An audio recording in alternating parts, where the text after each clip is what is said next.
Welcome to Burn the Ship, the podcast that inspires entrepreneurs to go all in and connects them with professionals that can help them. Today's guest is Leslie Taylor, and she's going to share with us what she's learned about bringing Fortune 500 skills down to the small business owners. So, welcome, Leslie. How are you doing?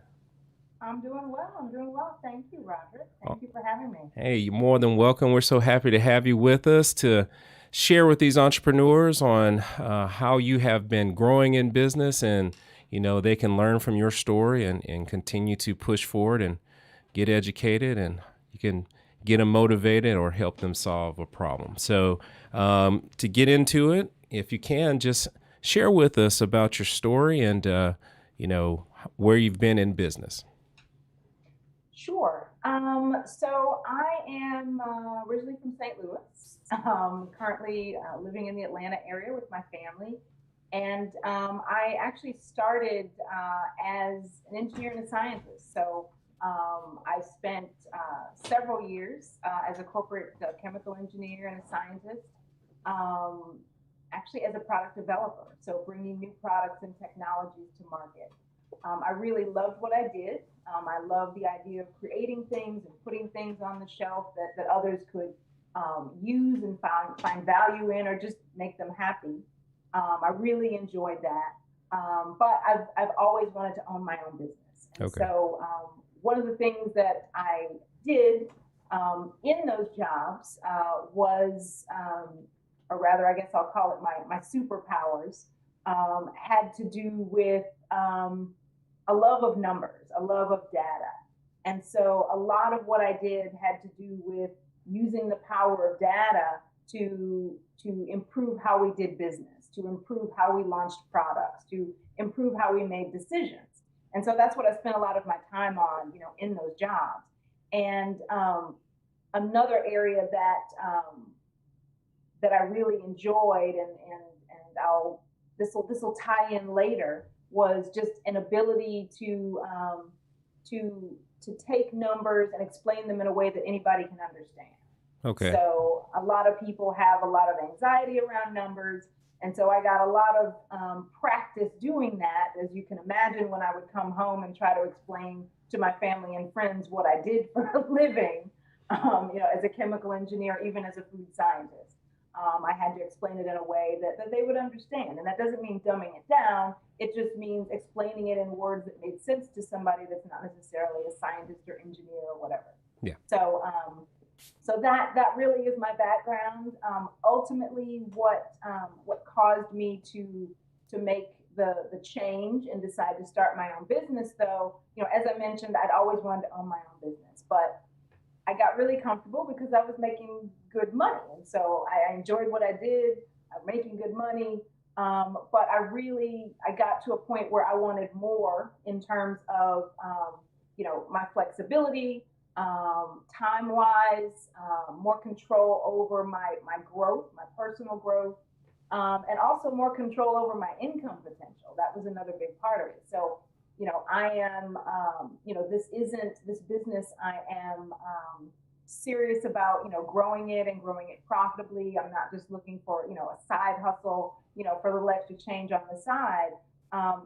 Growing it properly and growing it profitably are important to me. So I'm ambitious in my goals for my business. And that's awesome. So And that's awesome. so And what I want to ask, one of the questions that I always like to see for the entrepreneurs that we talk with is, you had the plan in place that you were going to own your own business. You were happy with what you were doing. Sounds mhm. like when you were younger, you had a lot of science kits, and you were ready to do something a little bit different.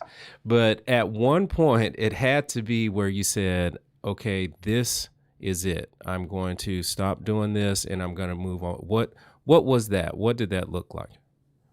um, Honestly, it was a gradual process, but you're right. There was like a moment. So it was a gradual process because as a scientist, I'm researching like, what business am I going to start? Do I want a franchise or this or that? And ultimately, it was, we have a 9-year-old son. Okay. It was when he was in kindergarten. I was in a job that, I had I had started making decisions around, okay, I'm definitely going to start this business because, like I said, I was serious about wanting more flexibility, wanting more control. I was frustrated with certain parts of, working for somebody else. But the thing that really pushed me over was he had a really rough kindergarten year. And I happened at the time to be in a job that had required, more of me than any other job. I was working longer hours than I ever had. I was, working strange hours. I mean, it was stretching all the limits. And I wasn't able to be there for him in the way that I wanted to. Okay. And that was really the thing, when I was, I had this goal of, having a certain amount of flexibility, and I was on the opposite end of where I wanted to be when I looked at, okay, where do I want to be versus where I am. That was the thing that really just pushed me over and said, okay, this is it. It is happening Awesome. sooner than Awesome. later. Yeah, that's awesome because like I said, that's always a big part of it because what we want everyone to know is that yes, we started this particular point, we had this thing happen to us and now we're going. And that's why I wanted you to share that and Mhm. share. So, okay, so you made that decision and you started the business. Tell us a little bit about where you were in the beginning and then, where you are now. Sure. So even to back up a little bit in terms of, because a lot of people ask the question, okay, so you were a chemical engineer and a scientist, and so how exactly did you end up with this business? Um, when I was preparing to start this business, um, with all the advanced math and science that I had, I did not have any um, training in business financials and things like that. And so it made sense to me to get a little bit of that knowledge before I started my business. So I did that. I sought that out, and I was really blown away and surprised by what I didn't know, which actually would have helped me in corporate. But I was really surprised by that, and what I would come to find as I did more research, and because part of my process was interviewing entrepreneurs and talking to business owners and all that, was that there was this void in what I would later come to what I describe as profitability focused services. And so, you can hire somebody to help you with sales. You can hire somebody to help you with marketing. You can hire somebody to help you with taxes or tax strategy or even getting your books done. But there wasn't anybody saying, okay, you know, how are we focused on your profitability and how is this helping your profitability? Because that's ultimately, the main thing that any business owner wants, regardless of how much you love what you do or, but it really boils down to, having a business that's profitable so you can pay yourself what you want to pay yourself and live the life you want to live, however you define that. So I saw that void and um, looking at the underlying reasons why there was a void, from the entrepreneur standpoint, I knew that this was an area where I could serve, where I could help, because I feel comfortable with numbers and I feel comfortable with data, and I can explain it to you so you can understand it. And so that's how this really came into being, in terms of how I serve, my clients. Okay, that is awesome. That's awesome. And, over this particular time, you've been an expert at bringing those skills, from being a scientist, the Fortune 500, to these particular small business owners that have not been introduced to that at all. We know that you developed the skill through your training and things like that, but we would like you to share with the entrepreneurs that. Mhm. So if you can take a few moments and share with them that so they can take those nuggets away. Sure, sure. So, one of the biggest things that I like to share is, and I think it's, I see a lot because of what I do. I get a lot of insight into the inner workings of businesses and a lot of things that business owners don't necessarily share openly with others. But one of the things that I think helps the most is this idea that, while financials, in and of itself, it's not difficult. it is easy to do incorrectly. And I realize and I totally see, a lot of businesses start out and they don't have the budgets for all the things. So it is, on the one hand, it is totally possible to do it yourself. However, what I like to share is what's necessary to do that and to do it correctly. It is doable. And so, but what that looks like is, and the way that I like to phrase it is, there's two parts to it. You have to know the rules and then understand the tools that you're using. And by that, what I mean is, there's some messages out there, and I'm not going to name any names in regards to some of the software, but there's some messages that give people the impression that all they have to do is listen to a video and they know how to use the tools like QuickBooks or Xero or whatever. But what you need to actually, know the rules. And by that, I mean, have some basic knowledge of financial accounting, basic bookkeeping, basic accounting, so that you know what it is you're doing and when you're doing it correctly or incorrectly, because those types of mistakes can really and will cost you later. You can find classes like that at community colleges. You can find classes like that, like for instance, on LinkedIn Learning, but that's what's required and it is doable. And then the other side of that is, of course, understanding the tools. And the tools are things like QuickBooks. The tools are things like Xero. Those are software that you would use, but you have to put both of those things together so that you get the outcome that you want. And your tax professional will appreciate that as well if it's all done correctly. Yeah. The other bit of knowledge that I want to share along with that is, even if you should choose to hire somebody to do it for you, because there are some folks that are like, I'm not doing all that, and that's fine. It is still your responsibility, and I encourage every business owner to have a certain level of knowledge in regards to financials and financial statements.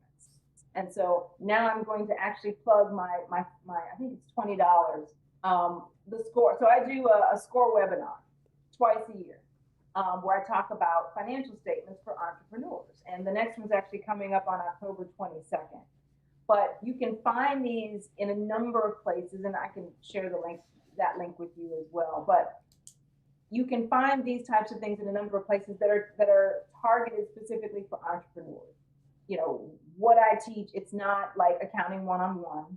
It's specifically designed for entrepreneurs, exactly what they need to know so they feel comfortable looking at statements, so they can ask the right questions of their financial professionals, because you should be able to have a conversation with them at a certain level and you know what you're looking at. And it just puts you in a better position to succeed and use that information to grow your business and make it better, because that's what we want to do. But that is what I would share about an approach to financials in that part of the business. Yeah, awesome. It sounds like it is, having support and then also being educated. That seems like the two strong things that you're bringing to the table. Is there's different ways to run the business through the softwares and things like that. Whatever tool you choose, you're there to support them and make sure they understand how that product works. So we definitely love the fact that you're bringing value and making sure the tools that you choose to use are working for you. Now, with those skills, for yourself, and you just shared that with the audience, where is that going to take your business in the future? We've talked about, where you're from, what you're doing, but we want you to share about where those skills you just shared are going to take you in the future. What does that look like for you? You mean several years down the line? Yeah. It can be down the line, or next week with the future. We want everyone thinking forward and ahead. On that next thing.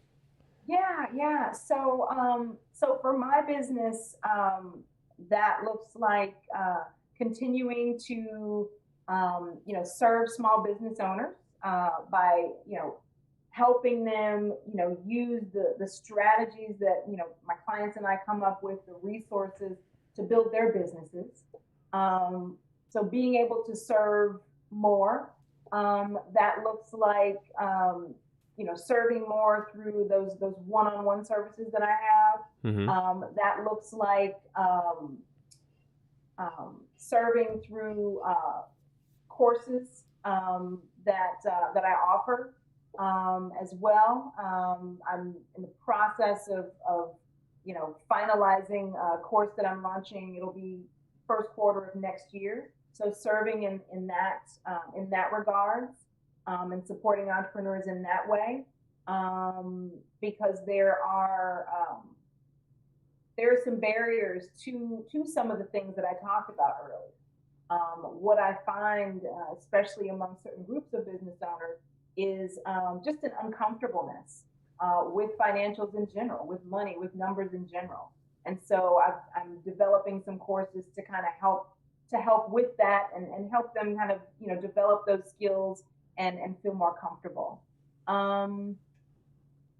Those are some of the main things I have coming up over the next year. So continuing to build, I guess you would call it kind of the agency part of my business, Mm-hmm. and some of the one-on-one work that I do, but then also working with folks through my courses as well. Okay, well, great. Again, we just want to, see and let the entrepreneurs know that, hey, listen, we're in this fight right now, and there's things that work, and we have to continue to look forward to the future as well. So we appreciate you sharing that. Now, we know about Leslie Taylor Associates and Business Solutions, but we want to know a little bit more about yourself, because, entrepreneurs, they are in the business all the time, but they are a human as well. If you weren't doing this and helping us with these scientific numbers, what is it that you would do?